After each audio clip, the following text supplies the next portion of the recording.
Microphones are on, and if you have questions, thoughts, and I got tons of stuff I can say, but I'll give you guys first swing at it.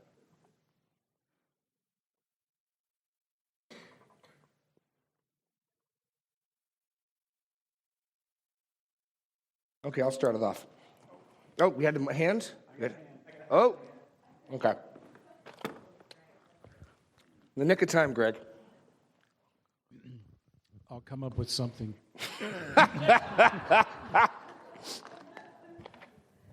I assume it's fair to say that the 10 servants, one way you could divide the 10 servants from the citizens are believers and unbelievers. That the 10 servants, whatever else they are, and only include believers. That's one possibility. The other possibility would be, because here's the challenge, right? If you don't obey your master, are you his servant? Is the debate is, are these believers and unbelievers? Are these professing believers and professing unbelievers? That's the discussion. The other possibility would be, this is the visible church. These are those people who would identify themselves as servants. And that's the debate. And whether or not this particular guy, is a believer and represents, and there is a category for that. 1 Corinthians, the one who builds, and what distinguishes this from the man who's vivisected in chapter 12 is the servant in chapter 12 not only doesn't obey, he negatively disobeys. He gets drunk, he beats the slaves. There's none of that here. So if you want to make the case that this is the one who's, according to Paul, builds on the altar with wood, hay, and straw, and it burns up, not with precious metals, this one will escape as though through flames. There is a category for that. He could be that. If he is, he's barely getting by. Against him is he's wicked, he's condemned, he is not ruling with Christ, he's not having any stewardship. I will grant there's a sliver that he gets by. In the parallel passage in Matthew, he's shut outside in outer darkness. So all I'm saying is we can't be confident this guy is saved. Luke may allow for that, and I'm fine with that, because Luke clearly doesn't include him in the evil citizens who are slaughtered in front of the king. We just don't know his fate. He loses his mind, and then what happens? We don't know. So it's possible some guys like this get through. I would not say all guys like this get through. There's too many other texts that plenty of times when people evidence themselves as, I'm not going to do what you say, I'm not your servant. Okay, Jesus, if you love me, you'll keep my commandments, so clearly you don't love me. And Paul, if anyone doesn't have love for the Lord, let him be accursed. I'm sorry, was I head off your question? Clearly the citizens have to be unbelievers. Yep. And so it just stands to reason that the other opposing group would be believers, but I suppose it could certainly be those who identify themselves as the church and those who don't. Yeah, the question is simply, are we seeing this from God's perspective or man's? In man's perspective, we got those people who identify themselves as Christians. We hope and trust and believe they're Christians, but we know from 1 John, they went out from us to show they're never of us, for if they would have been of us, they would have remained. There are people in the visible church who prove ultimately not to be Jesus' sheep. So from man's perspective, there's tares sown in among with the wheat. And we don't try to weed it out. When something evidences himself as a tare through unrepentant sin, we may excommunicate them, but that's about it. We don't go hunting for tares in the wheat. But from God's perspective, there's those who are his people and those who aren't, and there's no mixing or anything. So that simply the question is, are we looking at this from which vantage point? And an argument can be made for both, and I'm not going to get dogmatic on either one. Dave. Just following up on that, this parable is different from the others too. They were each given a mina. The master gave them something, like gave them spiritual life or something like they're supposed to grow that, whereas in other parables they were told, he went off and be faithful while he's gone. I don't know if that makes any difference. No, it certainly might. And so if you're viewing the mind as spiritual gifts, then that would strengthen the argument of this being a believer. On the flip side, you could argue, well, God's given an endowment to everybody. He's given you health, he's given you intellect, he's given you certain blessings. He's apportioned a measure of grace to everybody. I mean, for the simple fact that we don't go to hell upon conception is grace. So, sure. Linda Chisholm has the answer. Ha! No, I have two questions. Yes, ma'am. Are you going to bring up Archelaus? Oh, good. Good. Okay. Okay, so I understand this is a parable. So when it says that he went into a far country to receive the kingdom, so typically it's the reverse of that. They receive the kingdom where they are, like David, because that way it's confirmed with all the citizens that they are the king over this area. So is it said that way more or less to just assert that it is Jesus going away and coming Well, I back? think it's said that way because under the Roman rule, that is what you do. One of my commitments in exposition is that Luke's going to tell us what we need to know. We know from Josephus there's a historical event that happened about 20 years before Jesus said this that models this almost perfectly. And I don't think we need that to understand this, but it does make it clear that Jesus isn't just making a scenario up. So Herod the Great in 20 BC or 40 BC becomes king under Caesar over the area of Israel. When he dies, he gives his kingdom, breaks it into three to his three sons, but each of them has to go to Rome to petition Caesar to become fully, because it's not really his authority, it's Caesar. So he can suggest his sons get it, but Caesar has to say, okay. So Archelaus, who was ruler over like Israel and Judea area, Archelaus has to go in 4 AD to Jerusalem, to Rome to become king. But the Jews so hated him that they sent a delegation after him to petition that he not become king. So with that background, that's the practice in the day. And so Jesus is picking a plot device that isn't like, when on earth would that happen? But under Roman league, and anyone who wants to be a ruler of a sub-kingdom has got to get it from the Caesar. So Archelaus goes and appeals to Augustus and gets made king. I just don't think that that's necessary to understand Luke. It does help make it clear that what Jesus is describing has at least some near referent so that people are like, but that's the pattern. Under Israel, you're made king in the land by God.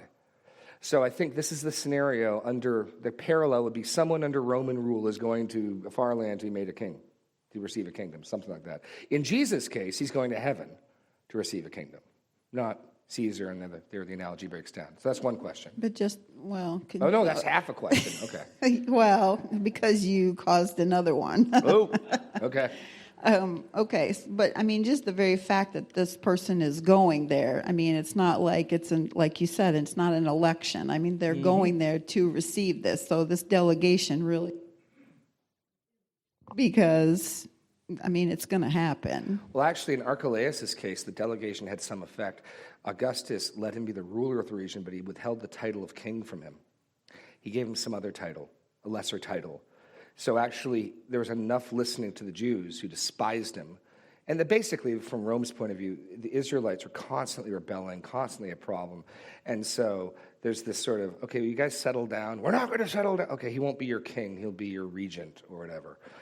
You get some lesser title. He's functionally still got the kingdom. But God's not getting elected. But in the Roman Empire, citizens have some right to protest. Caesar took into account what they said, even if he didn't weigh it very heavily. Okay, so the second thing,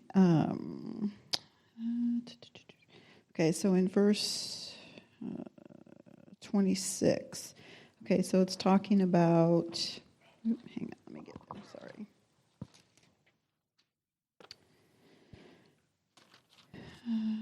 So then it's 24, I guess. Then he said to those standing by, take his mina away. And they said, so in the notes you had that it was the servant's objection, but really it doesn't say the servant objected. It says the group, it says they said he already has 10. Here's why I think it's the servants, and there's some debate among commentators. So if you follow the flow of the narrative, you get to verse 15. When he returned, having received the kingdom, he ordered these servants to whom he had given the money to be called to him. So all 10 of the servants are there. The people who aren't there are the citizens because they have to get summoned. So unless we want to invent another category, other servants other than the 10, he's just dealt with each of the 10. We know they're there because the guy with 10 manas is there. So is it possible other servants, other than the servants who are given 10 minas, are saying it as well? It's possible. They aren't ever mentioned. So it's some form of household servants. It's not the citizens, because they have to get summoned in verse 27. As for these enemies of mine who did not want me to reign over them, bring them here. Well, they're not here. So who else would you suggest it is? Well, no, I wasn't thinking Okay. it was the citizens. I was just, I mean, it just seemed like you were saying it was the one who he took it away from was No, I don't think objecting, but it's this not one, says it's they said. I think it's probably the 9 servants and maybe some other attending servants who went and got them, because somebody went and got the servants, right? So I'd say it's the household servants, this guy's servanture, that's a word, who are saying this in surprise. And they're surprised at the liberality, and they're surprised at the grace. He's given even more to this guy. He's given 10 cities. Now you're going to give him this guy's last mina? Absolutely. Because if you're faithful with little, you'll be faithful with much. And on the other hand, oh, this poor guy, all he has is 1 mina. Tough. He was unfaithful. Take it from him. No. You know, it's God's kingdom doesn't work that way. There's no like runner-up prizes. Calling the bystanders the servants? Yes. Well, they're not the citizens, because the citizens have to be summoned. And we know at least the bystanders are comprised of the 10 servants, because they got summoned. Could there be additional servants? Sure, there could. But it's not the citizens. It's not the enemies. Some have even suggested, because in the Greek there aren't clear quotation marks, some have even suggested that 25 is the people listening to Jesus interrupting. Possible, but unlikely. But some have actually suggested, some commentators even suggested that as Jesus tells this, those who are listening go, Lord. The they references all the way back to verse 11, in other words. Unlikely, but possible. Grammatically possible, unlikely. But, so yeah, you can make the they whoever you want. They're not the enemies. This isn't a wicked response. We're not to read this as corrupt. I read one commentator who tried to suggest that. This is, I think, just shock and surprise. But Lord, he already has 10. You know, oh, I know. I'm telling you, whoever is faithful will be faithful in much. He'll be given more. That's the point. The objection isn't wicked. Yeah, I didn't take them as the corrupt. It just, I guess I was having a difficult time making the connection that the bystanders were the servants, but in the context, it does seem like that may be. Well, at Maybe least true. the servants are part of it, because they're there. Mm-hmm. Whether other people are there, well, sure, by implication, somebody had to go get the servants, or some, I don't It's know. just, at least in our culture today, a bystander is generally somebody that is really not engaged necessarily. They're just in the background watching this unfold, watching whatever unfold. And a bystander is a bystander. You know, they rarely, Right. you know, they might speak up and say something, but they're not really part of the narrative necessarily. Right. Well, I think the fact that they're not even identified is really, they put the ball on the tee. Look at all these sports metaphors. They put the ball on the tee so that Jesus can then give his... Is that football? No, basketball. No, basketball. I Basketball. Gotcha. All right. And they set up for Jesus to give the ethic, right? In verse, I mean, really, the only reason he responds with the moral of the story is because they tee it up for him. Sure. So I think who they are is unimportant. They tee it up so he can then give the ethic. 26, I tell you, to everyone who has, more will be given, and from the one who has not, even what he has will be taken away. Which he's repeated from 8:18. So this is clearly a repeated ethic of Jesus. He doesn't just teach this here, he teaches this in other places. And so that's really the emphasis of this. So I wouldn't get too hung up. The only question of why I want to rule out the townspeople is there was one person over. You got to be careful when things sound good. They're shocked at grace. The unbelieving heart is always shocked at God's grace. And he was trying to say it's the townspepeople. And they're just, they have to get summoned. So it's weird if they're there. I mean, I suppose maybe some of the townspeople are there. It's Yeah, conceivable. really, honestly, it was not a question of mine. It was Linda's, so I thought, hey, that doesn't. I got you. Yeah. It's just, that's your shepherding heart, Al. You're just like, I'll come alongside. But since I've got the mic, I do have another question. Okay. So you were talking about the first servant that did well, and that basically Christ kept the 1 mina, and the 10 that he made, he did not keep. Yeah. Gave him. So I understand your thinking and logic, but how do you deduct that was probably the way it was? Well, he says in verse, where is it? Verse 15, 16. The first came and said, Lord, your mina has made 10 more. So one mina made 10 additional minas. How many minas you got? 11 minas. Sure. How many minas does this guy have in verse 25? 10. Conclusion, the master took one back, but let him keep the profit. That's the logic. It's not stated, but we know he had 11, and then we know he has 10. I mean, I suppose he went and spent it or something, but I think most likely he gave back the principal and was allowed to keep the profit he made, presumably to continue working on his master's interests. But that's my assumption. And I think it's the best explanation for how you go to 11 to 10. Yeah, I think that, I think until you get to verse 25, that probably doesn't make that real clear, but yeah. And I think that proves the servant's accusation false. This guy doesn't reap where he doesn't sow. This guy isn't, or I'll take that and I'll take that and thank you very much. This guy's left with 10 and 10 cities. So, yeah. Sorry. Go. Carol's wants to go after you, Al, but finish, Al. Oh, I can't give it to him yet. No. Oh, okay. Fair enough. No, just one other comment. It's interesting talking about this, that we, faithful servants will rule with Christ over cities, or however that really looks. I don't know. What will we be doing ruling?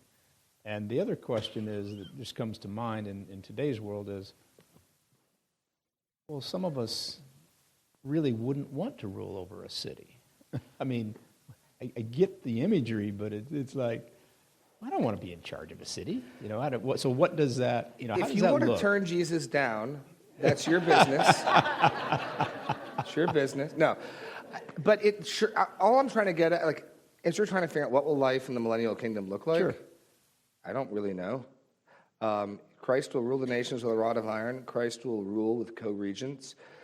We'll judge how's about this? Do you love this one? Paul's talking about believers not suing each other. He's like, don't take each other to court. Aren't there people of some standing in the church who could take it before? Do you not know you're going to judge angels? Nope, I hadn't really thought about that one, Paul. He sort of throws it out as an aside. Yeah. We're going to judge angels. Al? No, I take it that if we've been faithful and we are in heaven, that all that part will be taken care of. Don't quite know how that works, right? But that'll be taken care of. But it's just interesting as you go through some of that stuff. No, that there's. It's even like in the eternal state. There's the tree of life is in the New Jerusalem with leaves for the healing of the nations. Why nations in the eternal state need healing, I don't know. But stuff's going on. In other words, if we picture the eternal state as we're all just sitting around in a cloud in one big worship service, there's activity, there's work. The earth God made before the fall, there is work to be done. I suspect there will be work to do. I believe it'll be a joy to do. The ground won't be reaping up thistles, and by the sweat of your brow, that's all part of the curse. The pain in work is not the original intent. But there'll be stuff to do, and clearly there's something to go. All I'm trying to say is, even when you get to Revelation, it still seems like a literal promise. So as far as I can track it, as long as I can pull the thread before it goes under the door into the next room and I can't follow it, it looks like we're reigning with him. Beyond that, I don't know. I don't have a lot of detail about that. I suppose I could write a series of Christian fiction, Okay. I'll make one other comment, then I'll give it to Carol. Okay. So, and then you start, if you go down that road, then there, over the centuries here, appears to me there's going to be a lot of believers. If we're going to be ruling over a lot of cities, there's going to be a lot of cities. Yeah. So it just, again, trying to, if you're taking it literal like that, it's an interesting picture and hard to wrap your mind around. Well, the cities part might not be literal, because what we get in Revelation, these are the two promises.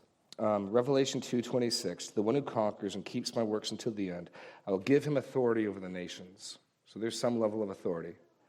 And then to the one who conquers, Revelation 3:21, I will grant him to sit on my throne, as I also conquered and sat on my Father's throne. This is some picture of co-regency, co-rule. So the language of cities is not present. But he does tell the 12 disciples, you're going to sit on 12 thrones and 12 tribes. So I don't know. And once you throw angelic beings into the mix, you got a lot more people to govern, in essence. I don't know. But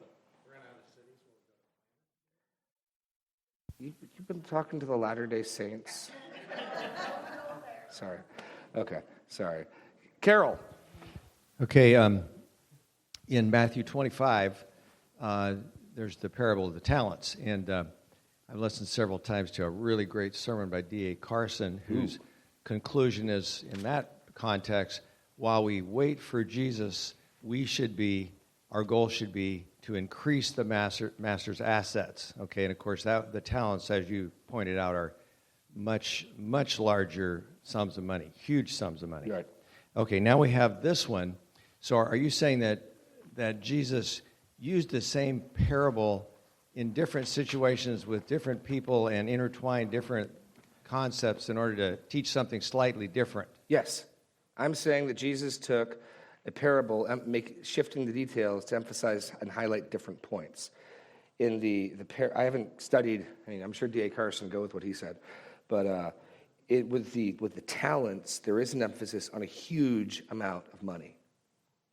And so the emphasis may well be there on increase and growing it, making it bigger.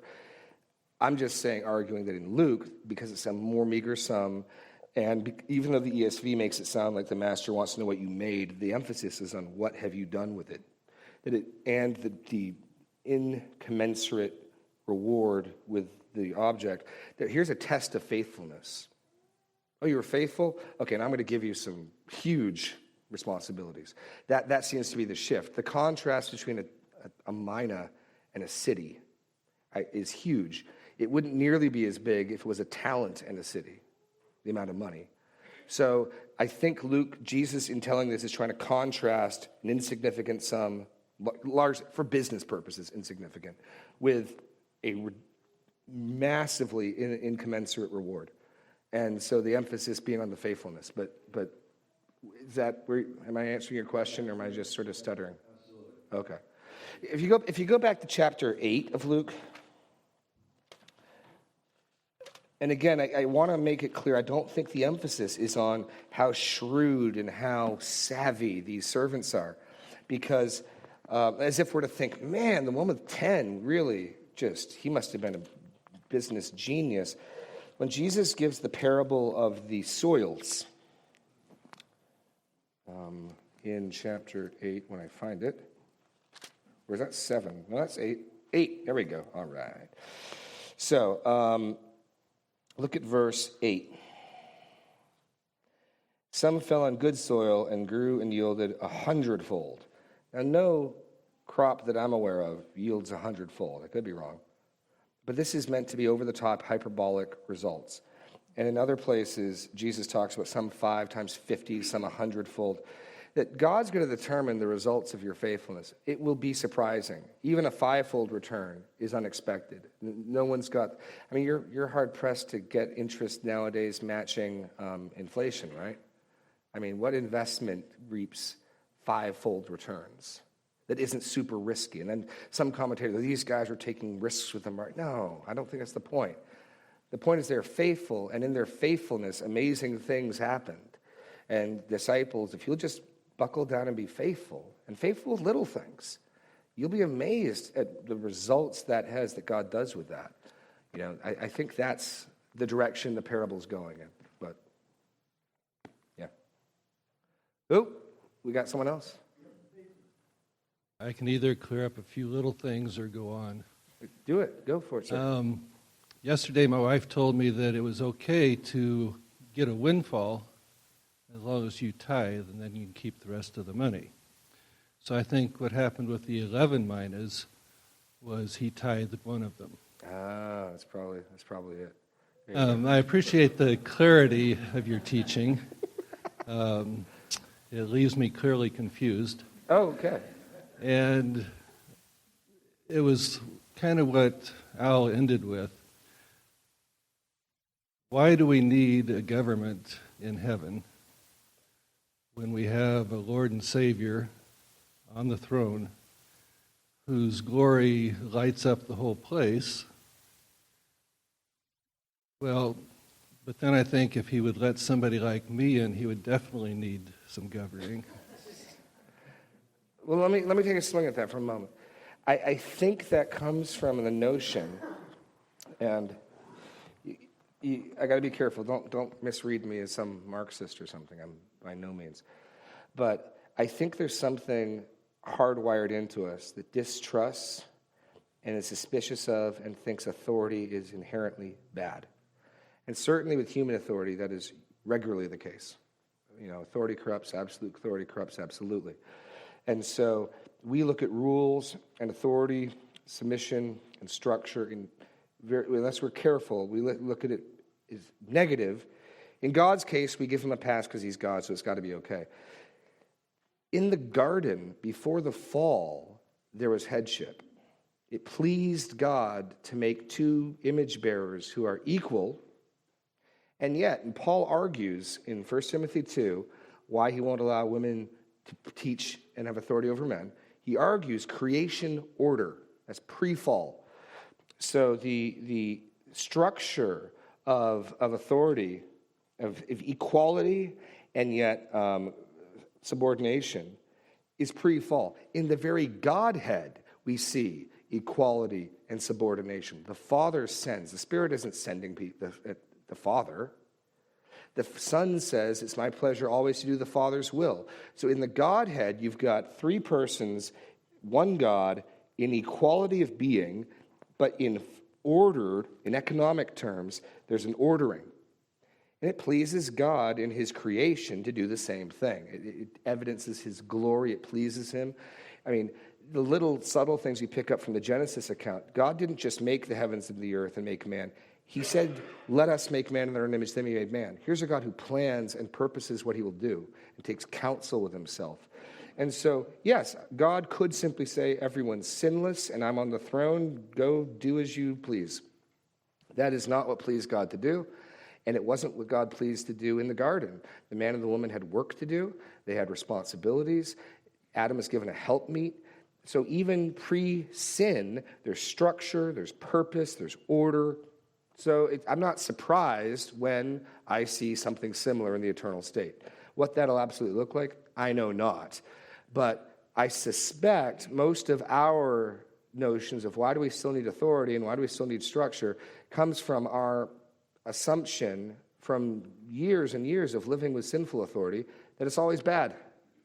But it's not always bad. So I don't go further, but that's my initial salvo. So we frequently run into these philosophical foils that, to my mind, can't make sense. Okay. And yet you say it's clearly stated both ways at the same time. When I object to that, is that the grumbling person, the disbeliever, the one working against the ruler? That's what it feels like. That all depends on how you come, right? So, two different men ask a very similar question of God and get very different responses, okay? So Habakkuk asks God, why is there so much evil, and why aren't you dealing with Israel? And God comes, and he answers him, doesn't rebuke him, says, I'm going to raise up Babylon to punish Israel, and I'm going to deal with this. And Habakkuk says, whoa, okay. Job asks a similar question. Job does it a little bit differently. He wants to call God to court. He doesn't start out there. But by the end of his exchange with his interlocutors, he wants to call God to court. He's lamenting the fact that he doesn't have an attorney. He's God, so I can't call him to court, but I'd like to call him to court. In other words, God, you got some explaining to do. And God shows up and just blasts Job. I mean, he eventually restores him, but it's who on earth do you think where were you when I made the stars, Job? Answer me. And Job tries to get out of it a couple of times. I put my hand over my mouth. Nope, gird up your loins like a man, answer me. I'm not done yet. Where were you when, and he just keeps going. So we can ask questions. It's the difference between my child coming to me saying, Dad, why are we doing this? I don't understand. and a child saying, we've all heard this, you can't do, mommy said that I could, and they're talking to you like you got a reckoning to do. If you're, I don't know from your speech, I don't hear anything belligerent. If you're asking like the child, I don't understand, Father, this is confusing, you're in good company. Like, praise God, that's cool. If you're saying, God, you got some explaining to do, then yeah, that's not good. But I don't know the state of your heart. Nothing you said clearly sounds like the latter. So, Jim wants to say something. He needs a microphone, though. The 6 people listening on the road right now. Jim needs a microphone. Sometimes in Scripture, the parables or other places talk about things in the future, and sometimes I have trouble differentiating the millennial kingdom from the eternal kingdom. Well, that's a good distinction. Actually, and this goes to your question, Steve. I do think it's helped more easier understood the authority in the kingdom. Our understanding, what I mean by R is what's written into our statement of faith of this church. My understanding of the Bible, and good Christians disagree in their reading of eschatology. Here are the big events that are coming, okay? So Christ returns to earth, the current earth, and he sets up a kingdom. In that kingdom, the fall is restrained but not removed. So in Isaiah 53, we hear about how if someone dies at 100 years old, they'll be considered accursed and a youth. And the wolf will eat hay, and the lion will lay down with the lamb, and the child will put his hand in the hole of the snake. And so a lot of the things that we see in the fall are restrained but not ultimately removed. During that time, sinful people will live in the kingdom, and they will absolutely need governing, okay? This is the time period I believe Psalm 2 speaks of, where the Son will rule the nations with a rod of iron. That kingdom will end with Satan being unbound, deceive the nations, and they will try to fight God again.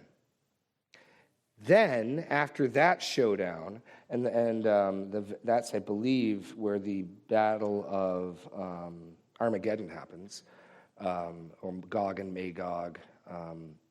Then the present earth is done away with, and he makes a new heavens and a new earth. And I'm not aware of any promises of reigning in that period. So all of the reigning that I'm aware of takes place during the millennial reign of Christ, as we understand it, with sinful people who can die and will ultimately, at the end of it, revolt, being governed. So I think it's easier to see the need for governance when you're dealing with fallen people in that period than you are afterwards. And eschatology is a complicated topic. I'm just telling you, my reading of it, the leadership of the church's reading of it, the historic reading of this church, good people are on different pages with that. I was even making my all-mill joke this morning, but there's a little bit of truth to the joke, but it's okay. But that I think helps it as well. What Jim's pointing out is I'm not aware of reigning and governances and that type of thing after the kingdom. But I don't know if that helps or further muddies the water, but I thought that was helpful, Jim. Thanks. We got 5 minutes. One more. Candy Jackson. I have a quick question back to the talents. I always read all of these talent parables as that was people, not money, and it's us doing what God has called us to do, make disciples of all nations. So is that not the talents we're sharing that he gives us? To what he gives us, we are to go back out and tell others about him? Because he doesn't care if we have money. We don't need money. Sure. You got a parable, and the parable is like parallel lines. You lay the parable down against reality, and at some points, the parallels line up. So in the parable, they're given money. No question about it. They're given money, and they make money. In reality, I think the corollary would be, where does the New Testament speak of Christ gifting his people? Well, I view that as the spiritual gifts. If you go to Ephesians 4. I think it was in the notes, but I was long-winded, so we didn't get there.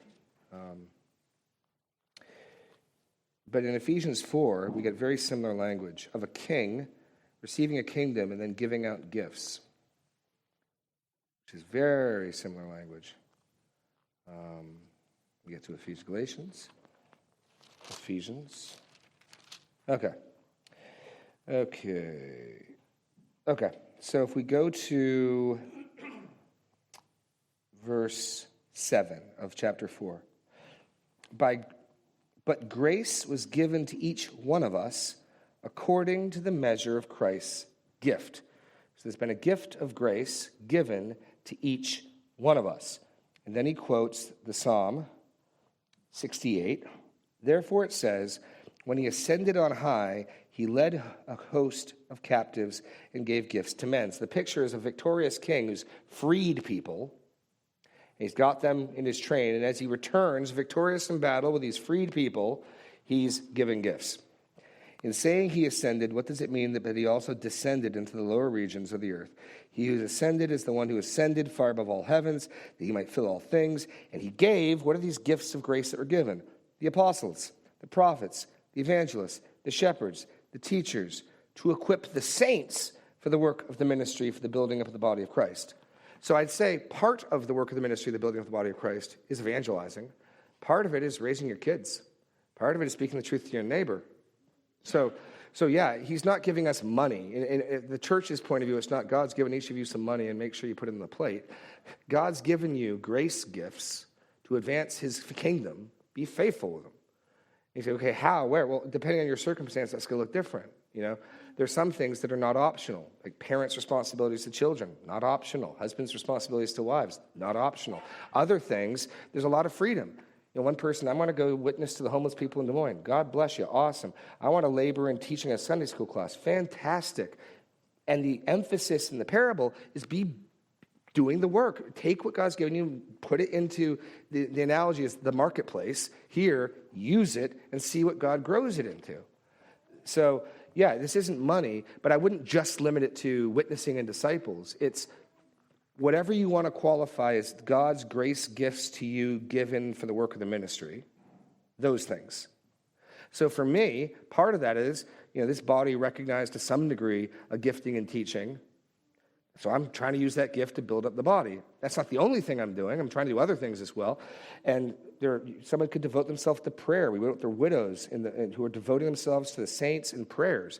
That's work. Fantastic. Those are the types of people that I expect to outshine others in heaven. Who's that? That's the faithful widow who, like Anna, the prophetess in the temple, who since she was married for 7 years and then lived like 42 years as a widow, and all she did is pray and serve in the temple.